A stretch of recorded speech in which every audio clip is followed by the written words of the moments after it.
বন্ধুরা, জীবনে আমরা সবাই উড়তে চাই।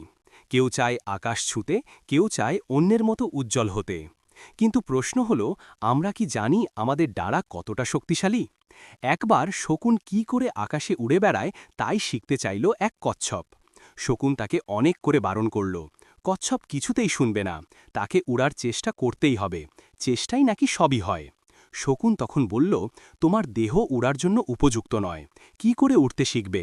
কচ্ছপ বলল, তুমি শেখাও তো দেখি, পারবো কিনা সে আমি বুঝব। কচ্ছপ একেবারে নাছোড়বান্ধা। কি আর করে শকুন, কচ্ছপকে কিছুতেই নিরস্ত করতে না পেরে শেষ পর্যন্ত তাকে নিয়ে আকাশে উড়ল। তারপর যেই উড়তে শেখার জন্য কচ্ছপকে সে ছেড়ে দিল, অমনি ধপ করে কচ্ছপটি পড়ে গেল এক পাথরের ঢিপের ওপর। তারপর তো সবই শেষ। বন্ধুরা, এ গল্পটা কেবল কচ্ছপের নয়, এটা আমাদের জীবনেরও গল্প।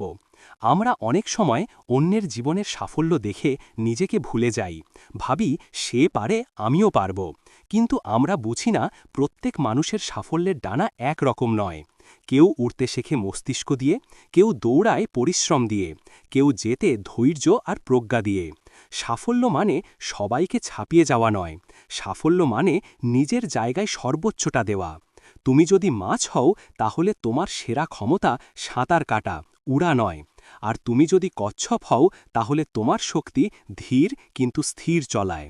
তাই বন্ধুরা, অন্যের মতো হতে যেও না, নিজের মতো হও।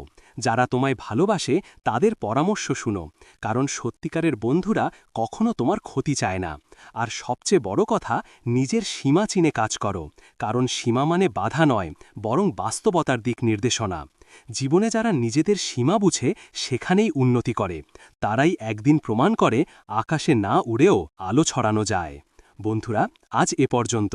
আমার গল্পগুলো যদি তোমাদের ভালো লাগে, তাহলে অবশ্যই ভিডিওটিতে লাইক, কমেন্ট ও শেয়ার দিয়ে আমার চ্যানেলটি সাবস্ক্রাইব করে পাশে থেকো। ধন্যবাদ।